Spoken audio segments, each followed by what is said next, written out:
తాకట్లో ఉన్న మీ బంగారం ఈ రోజు ఎంత ధర చేస్తుందో కొమ్మూరి గోల్డ్ వాళ్ళకి కాల్ చేస్తే ఫ్రీ గోల్డ్ కాస్ట్ చెక్ చేసి చెప్తారు. నమస్కారం, సుమన్ టీవీకి స్వాగతం. నేను గీతాంజలి. ఆగస్టు మాస ఫలితాలు తెలుసుకుందామండి. సాధారణంగా మనకి తెలుసు, రాశి ఫలాలు సంవత్సరానికి ఒకసారి తెలుసుకుంటాం. కానీ ప్రతి మాసం అనేది మనకి ఒక ముందు జాగ్రత్త చర్యగా, అందులో భాగంగానే ఈ వీడియోస్ అన్ని చేయటం కూడాను మనకి చాలా చక్కగా వివరిస్తూ ఉంటారు. మనం ఎంత జాగ్రత్త పడాలి, నవగ్రహాల స్థితిగతులు ఏ విధంగా ఉన్నాయి, ఏ రాశి వారికి ఎలా ఉండబోతోంది, మెరుగైన ఫలితాల కోసం వారు ఎటువంటి పరిహారాలు చేసుకుంటే మంచిదో ఇవాళ వీడియోలో చూద్దాము. ప్రత్యేకంగా ఒక్కొక్క రాశి 12 రాశులు ఇందులో వివరిస్తారండి. వివరించేందుకు ప్రస్తుతం మనతో పాటు ఉన్నారు జ్యోతిష్య రత్న, జ్యోతిష్య చక్ర వైభవ నిపుణ డాక్టర్ రాళ్లపల్లి రవికుమార్ గురువు గారు. వారితో మాట్లాడదాం. గురుగారు నమస్కారం అండి. నమస్కారం. గురుగారు, ద్వాదశ రాశుల జాతక ఫలితాలు ఈ ఆగస్టు మాసానికి సంబంధించి ముందుగా గ్రహస్థితి ఎలా ఉందో తెలియచేస్తారా? తప్పకుండా అమ్మా. శరదిందు సమాకారే పరబ్రహ్మ స్వరూపిణి వాసరాపీఠ నిలయ సరస్వతి నమస్తుతే. సుమన్ టీవీ ప్రేక్షకులు నమస్కారం. ద్వాదశ రాశుల్లో నవగ్రహాలు ఈ ఆగస్టు మాసంలో ఎక్కడున్నాయి ఇప్పుడు తెలుసుకుందాం. ముందుగా వచ్చేసి ఆగస్టు 15 దాకా మనకు కర్కాటక రాశిలో ఉంటుందండి సూర్యుడు.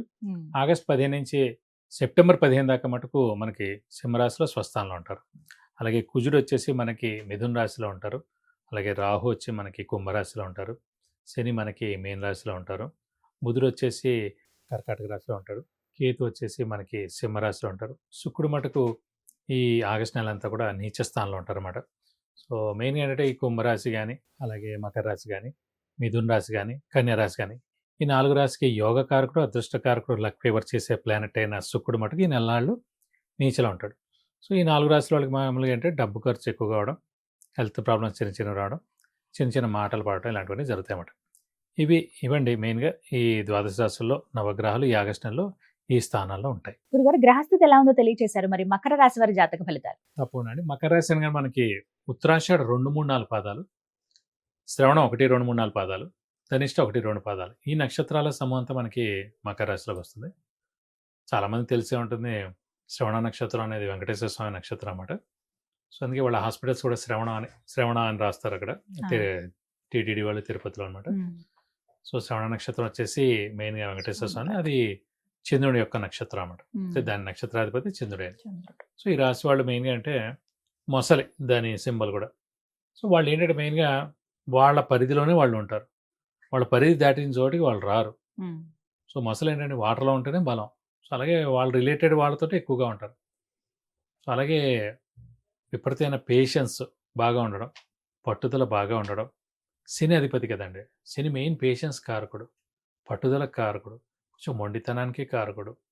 సో ఇవన్నీ కూడా కలగలిపి మకర రాశిలో ఉంటుంది అన్నమాట. సో ఈ రాశి వారికి మెయిన్గా అమ్మవారు, శివుడు ఎక్కువగా ఇష్టపడుతూ ఉంటారు. సో మనం ఇదివరకు కూడా చాలాసార్లు చెప్పుకున్న ప్రతి రాశి కూడా ఏ దేవుడు ఎక్కువ ఇష్టపడతారని. సో ఈ రాశి వారికి అమ్మవారు, శివుడు ఎక్కువగా ఇష్టపడతారు. సో ఈ రాశి వారికి మెయిన్గా అంటే సప్తమ స్థానంలో గురువు ఉచ్చలో ఉన్నాడు. సో 2 నెలల దాకా మనకి గురుబలం ప్రస్తుతం లేదని అనుకున్నాం. సో గురువు కూడా ఉచ్చలో ఉన్నాడు. సో ఇదివరకు కూడా చెప్పుకున్నాం, 2, 5, 7, 9, 11 స్థానాలు గురువుకి మంచిదని. సప్తమయ్య అది ఉచ్చ అంటే ఇంకా 100% అన్నమాట. అంటే సప్తమ స్థానం అంటే మన భర్త లేదా భార్య, వైవాహిక జీవితం, మ్యారిటల్ లైఫ్, అలాగే ఇమీడియట్ బాస్, అలాగే బిజినెస్ అయితే పార్ట్నర్. సో బిజినెస్ ఎవరైతే చేస్తున్నారో పార్ట్నర్షిప్ వాళ్ళకి ఎక్సలెంట్గా ఉంటుంది. అలాగే ఇమీడియట్ బాస్తో ఎక్స్ట్రాడినరీగా ఉంటుంది. ఎందుకంటే మెయిన్ బాస్తో నచ్చపోయినా పర్లేదు, ఎందుకంటే వాడే ఏడాదికి ఒకసారి పిలుస్తాడు మనల్ని, 6 నెలలకు ఒకసారి పిలుస్తాడు. ఏదో 2 మన సరిగ్గా పని చెబితే 2 తిట్లు తింటాడు. ఇమీడియట్ బాస్ అలా కదా, ప్రతిరోజు వాడు చూస్తూనే ఉంటాడు, ఎన్నింటికి వచ్చారు, ఎన్నింటికి వెళ్ళారు, అటెండెన్స్ ఎన్నింటికి వేసారు, ఫేస్ రికగ్నిషన్ వేసారు లేదా, థంబ్ ఇంప్రెషన్ వేసారు లేదా, ఆ టైం ఎన్నింటికి వచ్చింది, సో మీరు లీవ్ పెడుతున్నారా, పర్మిషన్ తీసుకున్నారా, మొత్తం మీకు వర్క్ వేసే మొత్తం అంతా ఇమీడియట్ బాస్ అన్నమాట. సో ఇమీడియట్ బాస్ బాగుండాలంటే మన జాతకంలో లగ్నం నుంచి సప్తమ స్థానం క్లియర్గా చాలా బాగుండాలి. అలాగే ప్రస్తుతం గోచారంలో సప్తమ స్థానంలో గురువే ఉన్నాడు. సో ఎడంతా మకర రాశి వాళ్ళకి బెస్ట్ బాస్ ఉంటాడు. అవసరమైతే నిన్నటిదాకా మంచి బాస్ లేకపోయినా ఈ రోజు కొత్తగా బెస్ట్ బాస్ మీకు వస్తాడు. ఈ ఏడాదంతా వాడు ఉంటాడు. ఓకే. అలాగే వైవాహిక జీవితం బాగుంటుంది, మ్యారిటల్ లైఫ్ బాగుంటుంది, భర్త భార్య ఇద్దరు కూడా అన్యోన్యంగా ఉంటారు. అలాగే తృతీయ స్థానం అనేది శని.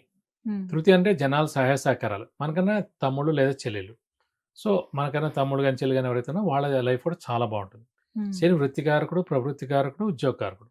సో నిరుద్యోగులు ఉద్యోగం, ఉద్యోగస్తుల promotions, name and fame, boss నుంచి మన అలాగే ఫారెన్ టూర్స్, విజిట్స్, అసైన్మెంట్స్ ఇవన్నీ కలిసి రావడం జరుగుతుంది. అలాగే సప్తమ స్థానంలో గురువు ఉండడం చేత ఓల్డ్ ఏజ్ హోమ్ కట్టడం కానీ, ఎన్జిఓ ఆర్గనైజేషన్ స్టార్ట్ చేయడం కానీ, లేదంటే టెంపుల్ కట్టడం కానీ, అంటే దానికి సహాయ సహకారాలు చేయడం కానీ ఖచ్చితంగా ఈ ఏడాది అంతా ఉంటుందండి. సో అత్యద్భుతంగా ఉంటుందని చెప్పుకోవాలి మకర రాశి వారికి ఈ మాసం అంతా. అలాగే వీరికి వివాహ యోగం ఉందా అండి ఈ మాసంలో? మెయిన్గా ఎవరి జాతకం చూసినా సప్తమ స్థానమే వివాహ స్థానం, వైఫ్ కానీ హస్బెండ్ కానీ, అంటే అబ్బాయి కానీ అమ్మాయి కానీ చూసినప్పుడు సప్తమ స్థానమే చూస్తాం. ఆ సప్తమ స్థానంలోనే గురువు ఉన్నాడు. శుభానికి మెయిన్గా గల కారకుడే గురువు. అలాంటి గురుడు. గురువు ఎక్కడ ఉన్నాడు ఖచ్చితంగా అవివాహితులు వివాహం అవుతుందని చెప్పుకోవాలి. అలాగే సంతాన యోగం ఉందండి. సంతాన కారకుడు కూడా ఏ మనిషికైనా గురువే అండి. అలాంటి కారకమైన గురువే సప్తమ స్థానంలో ఉన్నాడు కాబట్టి సంతానం లేని వారు ఎవరైతే ఉన్నారో అందరు కూడా సంతానం కలిగేందుకు అవకాశాలు 100% ఉన్నాయి. అంటే ఫలితాలు ఇంకాస్త బాగుండాలంటే ఈ మాసంలో ఏం పరిహారం చేయమంటారు? మెయిన్గా మనకి కుటుంబ స్థానంలో అంటే ద్వితీయ స్థానంలో మటుకు రాహు ఉన్నాడు కాబట్టి ప్రస్తుతం డిసెంబర్ దాకా ఉంటాడు కాబట్టి రాహుకి సంబంధించిన పరిహారాలు చేసుకోవాలి. వీలవుతానుగా రాహుకి 18,000 సార్లు జపం చేయించి మినపప్పు కేజీంపో దానం ఇవ్వడం, అలాగే ఒక 1000 రూపాయల వర్త్ గోల్డ్ ఐటమ్ దానం ఇస్తే కనుక రాహు యొక్క దోషం తొలగిపోద్ది. అమ్మవారిని ఎక్కువగా ఆరాధించడం, ప్రతిరోజు అమ్మవారి అష్టోత్తరం చదువుకుంటే మంచిది. అలాగే ప్రతి శుక్రవారం అమ్మవారి టెంపుల్కి వెళ్ళి 41 ప్రదక్షిణాలు చేసి వీలవుతానుగా మన పేరు నక్షత్ర గోత్రంతో అభిషేకంగా నచ్చరంగా చేస్తే మీకు అన్ని విధాలా మంచి చేకూరుతుంది. చక్కటి పరిహారాలు తెలియజేశారు. ధన్యవాదాలు గురుగారు. నమస్కారం. విన్నారు కదా, ప్రతి మాసంలో ఇలా జాతక ఫలితాలు తెలియజేస్తున్నారండి. అలాగే నేరుగా గురువు గారిని కలవాలని చాలా మంది కోరుకుంటారు. అందులో భాగంగా చాలా ప్రశ్నలు నిత్య జీవితంలో మనకెదురయ్యే ఉంటాయి. వివాహానికి సంబంధించి, సంతానానికి సంబంధించి కావచ్చు, ఆరోగ్యం విషయంలో, విదేశీయానం కావచ్చు, అక్కడ స్థిరపడాలి అనుకునే వాళ్ళు, విద్య విషయంలో, ఉద్యోగం కానీ, వ్యాపారం కానీ, అలాగే ఆర్థిక ఇబ్బందులు ఎక్కువగా ఎదుర్కొంటున్నామని, ప్రతి పనిలోనూ ఆటంకాలు వస్తున్నాయని, గృహయోగం ఎప్పుడుందా, ఇవి సాధారణంగా మన జాతకంలో ఎప్పుడెప్పుడున్న ఈ యోగాలని తెలుసుకోవాలనుకుంటాం. వాటి గురించి మీరు గురువుగారిని సంప్రదించవచ్చండి. సంప్రదించవలసిన నెంబర్ నేను స్క్రీన్ మీద అందిస్తున్నాను. మీరు కాల్ అపాయింట్మెంట్ తీసుకుని గురువుగారితో మాట్లాడవచ్చు. నేరుగా కలవాలనుకున్న మీరు అపాయింట్మెంట్ తీసుకుని గురువుగారిని కలవచ్చు. నమస్కారం.